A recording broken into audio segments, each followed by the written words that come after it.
Welcome back to Collider. Today, a Minecraft movie is hitting theaters. In this video, we tell you everything about the making of the film. Let's get started. The idea of a Minecraft movie had been floating around for years, but the path to bringing it to the big screen wasn't smooth. The game's massive success created enormous expectations before any real development began. Minecraft, which started as a quirky indie game in 2009, became a cultural phenomenon thanks to its simple yet infinite sandbox world, where players could create whatever they wanted. As the game's popularity soared, fans began dreaming of a film that would capture that same sense of limitless possibility. However, turning that dream into reality was no easy task. The team at Warner Bros. Faced one massive hurdle. How do you make a movie about a game with no traditional story, no clear narrative, and a world made entirely of cubes? The journey began around 2012 or 2013, when Warner Bros. First optioned the rights to Minecraft. At that time, the game was already one of the most popular in the world, but it didn't have a clear storyline or any typical narrative structure like most video games. Most games have a beginning, middle, and end. Minecraft had none of that. It was an open-ended experience where players could decide for themselves how they wanted to play, whether that was by building impressive structures, exploring the vast world, or simply surviving against the game's various monsters. The fact that the game didn't have a clear, finite endpoint made it a unique challenge for anyone trying to adapt it into a film. The movie was a tough nut to crack from the start. In its early stages, the project went through nearly 50 writers and at least 3 or 4 different directors. The team behind the film had to figure out how to translate the freeform, player-driven experience of Minecraft into a structured cinematic narrative. The film's final form would need to balance the open-ended, customizable nature of the game while creating a plot that could be followed in a 2-hour movie. That's a pretty tough task when you consider the game's design doesn't even tell you what the goal is. While the movie's early development was chaotic, it wasn't all bad. The team began to get a clearer sense of the direction they wanted to take the film in. They envisioned a hybrid of live action and animation that would bring the world of Minecraft to life. But before they could even get to that point, they had to answer one fundamental question. Should the movie be animated or live action? This decision proved to be a major point of contention. Fans of the game, who had their own visions of what the film should be, were split on the matter. Some wanted a fully animated movie, while others wanted a live-action film to better capture the sense of immersion and realism. Ultimately, the decision was made to go with a live-action animation hybrid. This would allow them to incorporate real actors while still creating the familiar, blocky world of Minecraft using CGI. The film would feature 4 human characters, played by Emma Myers, Sebastian Hansen, Danielle Brooks, and Jason Momoa, who find themselves transported into the game's overworld, a strange and vast land made entirely of cubes. These characters would need to adapt to their new surroundings with the help of Steve, a master crafter who would guide them through the world. At this point, the team had a pretty clear vision for what they wanted the movie to be, but there was still a lot of work to do. The next hurdle was figuring out how to make Minecraft's iconic look translate onto the big screen. The game's blocky, pixelated world had a certain charm, but making it look good in a cinematic context was another story. The visual effects team had their work cut out for them, and they had to do something that hadn't been done before, making a world made entirely of cubes feel alive and dynamic.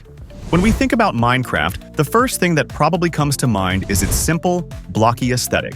It's lo-fi, minimalist, and yet incredibly engaging. But when it came time to adapt that design for the film, the VFX team realized just how tricky it would be to translate that look in a way that felt true to the game while also fitting the cinematic medium. The game's world is made up of cubes, and its characters and creatures move in angular, robotic ways. How do you make that look natural on screen? How do you animate a world where nothing is round and everything is made up of blocks? Dan Lemon, the VFX supervisor for the film, explained that Minecraft's design was so abstract that it was almost like a Rorschach blot. People could interpret the game in different ways, which meant that the team needed to stay true to its essence while adapting it for the movie. The goal was to honor the game's blocky look while also making it feel dynamic enough for a feature film. But here's the thing. The game's abstract design was part of its charm. The team wanted to bring that charm to the screen without losing the feeling of the game. One of the biggest challenges was how to deal with the movement of the characters and creatures. In the game, there are no curves, no smooth movements. Everything is angular and robotic. Spiders, for instance, don't have joints or elbows in Minecraft. Their legs are just rectangular sticks, which is fine for the game, but doesn't quite work when you need them to move fluidly in a movie. To solve this, the team made a controversial decision. They added joints to the spider legs. The spider's design was still cubic, but with a few tweaks to allow for more natural motion. The same thinking applied to other creatures in the game. Zombies and skeletons in Minecraft are incredibly stiff.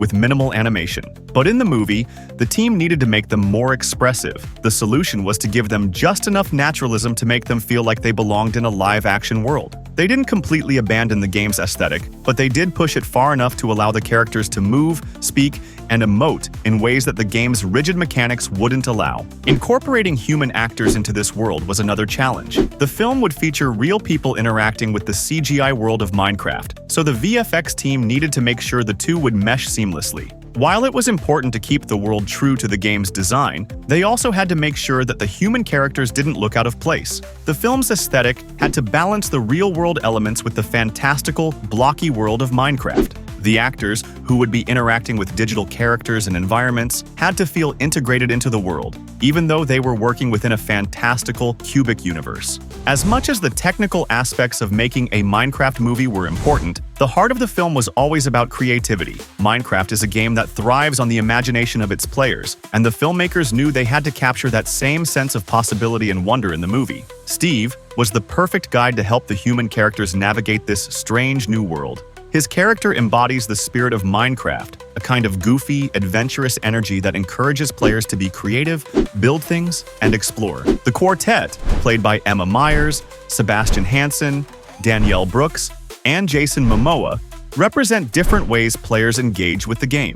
Whether it's building elaborate structures, surviving against the odds, or exploring the world in search of treasure, each character reflects different aspects of the Minecraft experience. By using these characters to explore the world of Minecraft, the filmmakers hope to capture the joy of discovery that players feel when they first step into the game's vast, blocky world. It wasn't just about building structures or fighting monsters. It was about experiencing the game's unique combination of adventure, creativity, and exploration.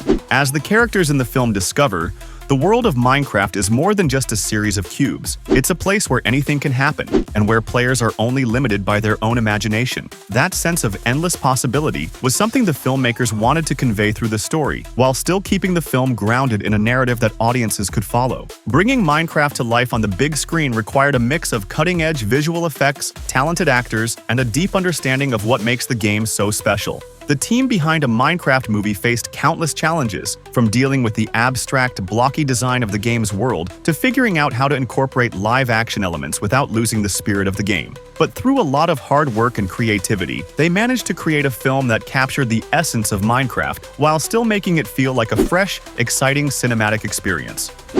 A Minecraft movie isn't just about the game, it's about creativity, exploration, challenges, and magic. Thanks for watching Collider. See you next time.